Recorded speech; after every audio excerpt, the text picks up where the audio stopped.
I'm Yuri. I'm Jakub. And we're going for a drive.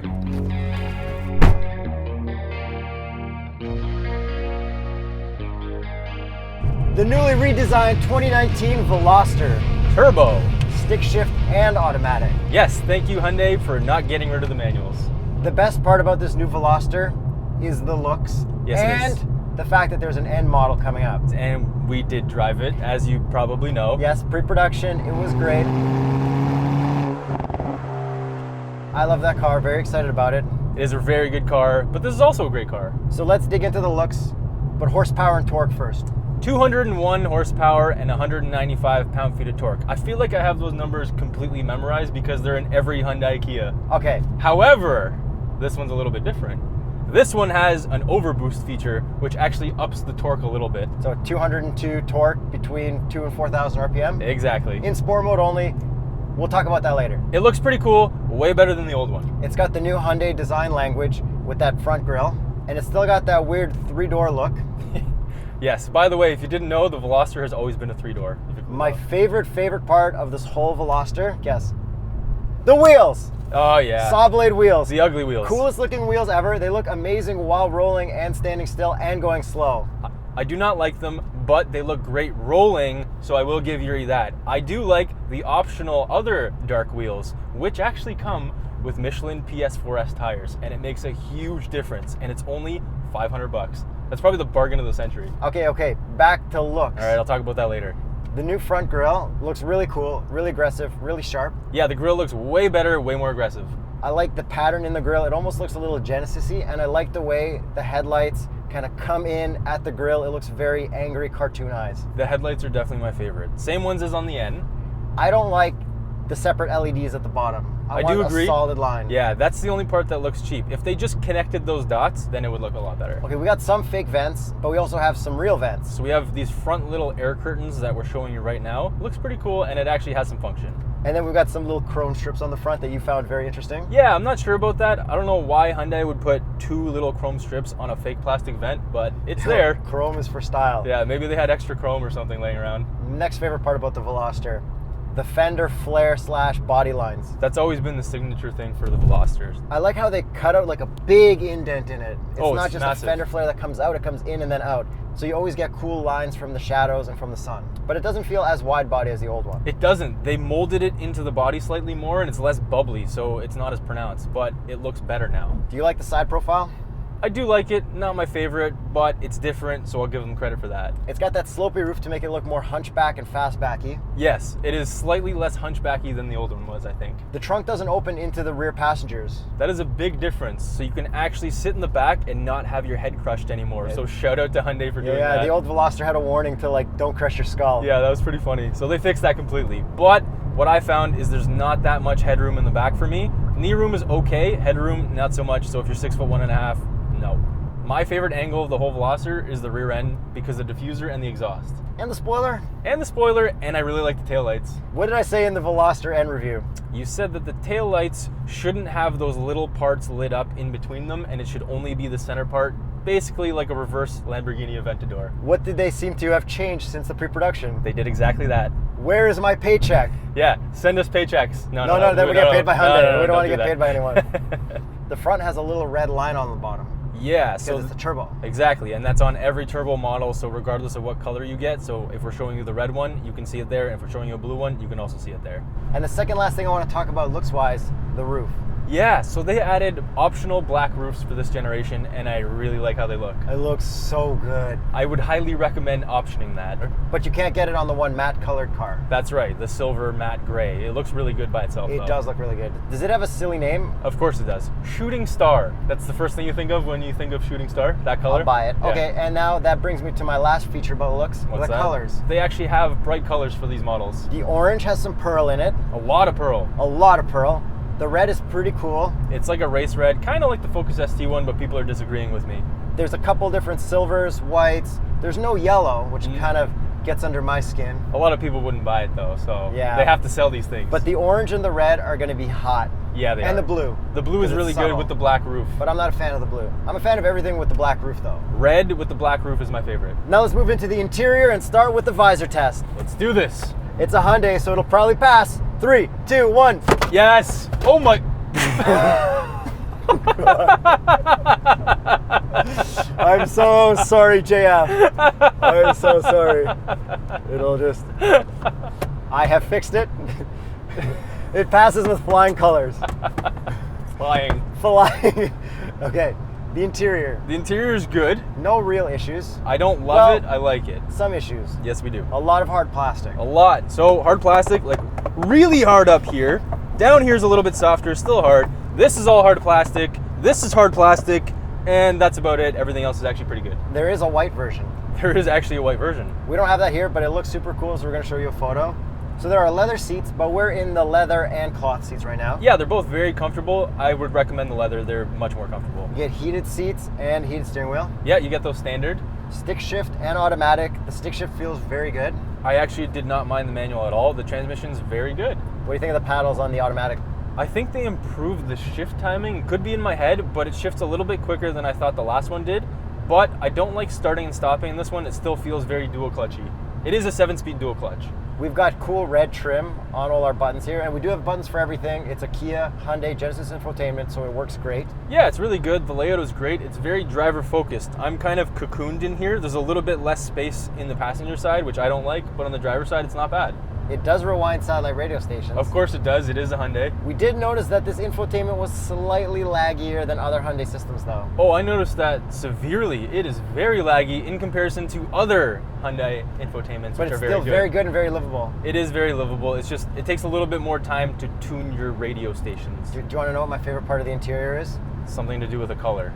That little race flag. Okay, race flag. Yeah, okay, there you go. There is a race flag up here. The dash does look really nice. I also love the head-up display. I hate it. I know you hate it because it's one of those ones that pops up. The plexiglass style. I think that works better for me because it's easier for me to look down at it than it is to refocus my eyes forward and then to the windshield. I do agree with that. I just don't like it there. I would like it projected onto the glass. And when you go to sport mode, it changes. So then you get the whole ring with the RPMs and the speed in the middle. Which is great that they did that. That's really cool. You wanna know what I don't like? What? The rearview mirror.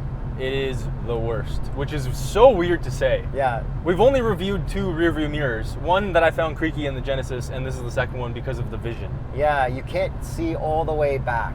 It's like weird. In the wrong position. It's the angle of Yuri's eyes to the angle of the mirror to the angle of the glass, which is actually a very small opening in the back. Speaking of rearview mirrors, I've been meaning to mention this for a long time. I think all manufacturers should put a USB port up at the rearview mirror so you can install dash cams super easy. That's actually not a bad idea at Like all. stringing stuff through to a cigarette lighter, like, are you kidding me? Yeah, that's true. Like, what is this? 2006? That's very true. Are you done yet? Can I drive? Nope. Small cup of Tim Hortons coffee. Passes with flying colors. I wouldn't say flying colors. I would say it passes. The back though. one, it passes better than the back one. True. The back one passes better than the front one, Now just so you know. Now you can drive. All right, thank you. We're gonna send it on a little autocross. We took it around a few laps. It did understeer, but the Michelin PS4S tires that you should option are very good. They help the car a lot, and this does have brake torque vectoring, and you can really feel it in the autocross. Yeah, I actually had a lot more fun with this than I thought I would. Same here. For front wheel drive, it was actually a lot of fun. It was definitely very understeery, but it was definitely a lot better because of those tires. Okay, talk about the tires and why it's a good deal, because you made such a big deal of it, and I didn't really understand until you told me the prices. Okay, so the tires and the wheels, again, this is why it's a bargain, the tires are only $500 with the optional wheels. If you want to buy a Michelin PS4S in this size, they're probably going to be 2 or 3 times that price. So you might as well option them. But then you don't get the cooler rims that I think are cooler. Exactly. However, if you're going to option those, you better use them because your tread wear is going to be a lot lower, so you're going to get less miles out of them. Start autocrossing right away. Exactly. What I noticed about the steering is that the drive modes make a huge difference. Yeah. So in the manual, you have normal and sport makes it artificially heavy. It makes it really heavy to turn the wheel, so if you like that, you will love it because it's very heavy. It's in a good way. In the 7-speed DCT, we have 4 different modes. So we have normal, sport, eco, and smart. So smart puts you between all of those modes automatically. So if you start ripping it, it'll put you in sport, and if you coast, it'll put you in eco. We mentioned earlier that the torque can get up to 202 pound-feet. In overboost mode. How do we do that? You send it in sport mode. That's it. It doesn't actually come on in normal mode. And that's why it's in your lower RPMs. It's not really noticeable. So if I didn't tell you, and if they didn't tell me, I probably wouldn't know it's there, but it is there, and it's only a little bit between 2,000 and 4,000. It's probably on paper the best version of this. Exactly. I feel like they're going to give this to other cars, but maybe they're going to hold it for the Veloster so it's a little bit more special. It's one of the most linear feeling turbo engines in the whole segment. Exhaust. Exhaust sounds better than I thought. Not amazing, but there's little crackles and burbles, very, very low. It's the right amount of burbles and pops considering the Veloster N is coming, and it's called pop, pop, pop, pop, pop, pop.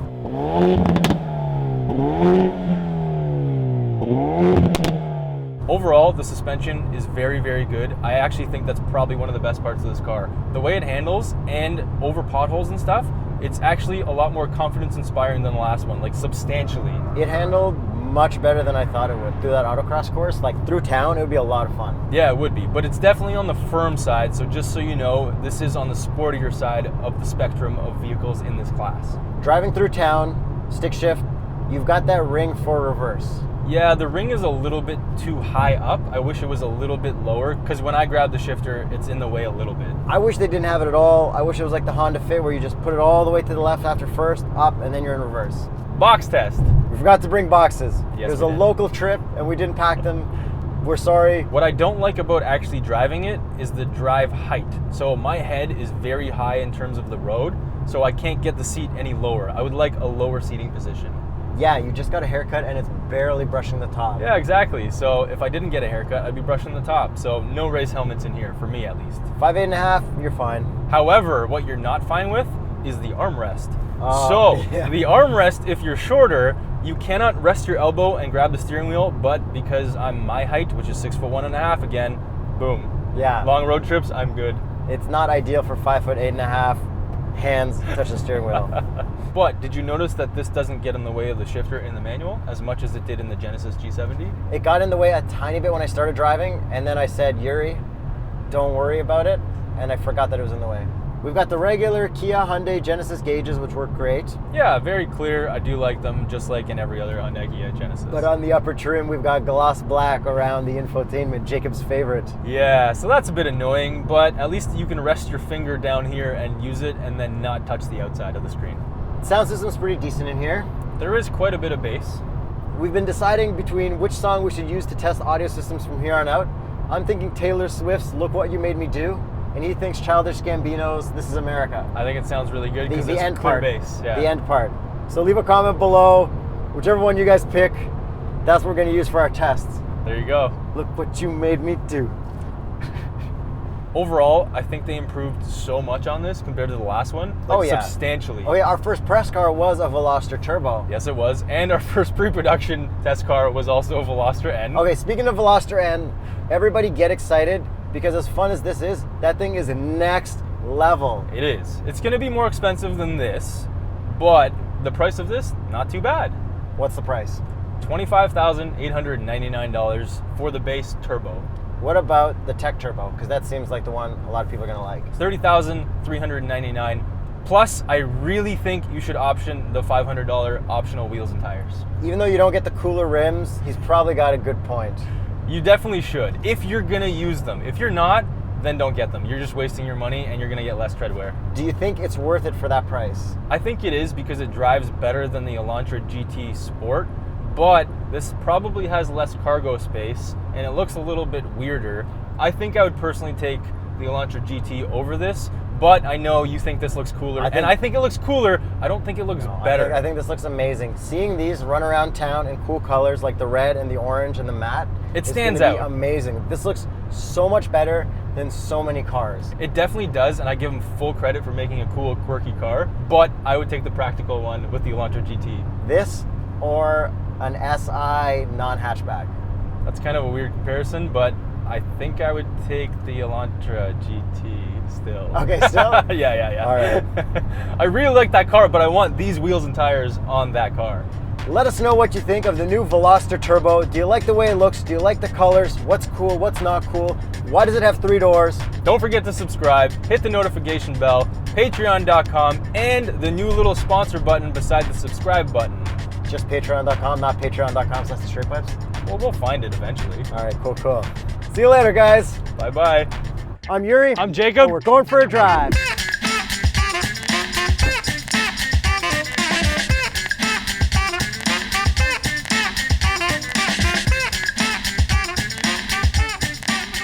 Subscription break. Don't forget to subscribe. Subscribe right now. Subscribe. We didn't do that. So if that's the pricing for the Veloster Turbo, what do you think the Veloster N is going to be? Good question.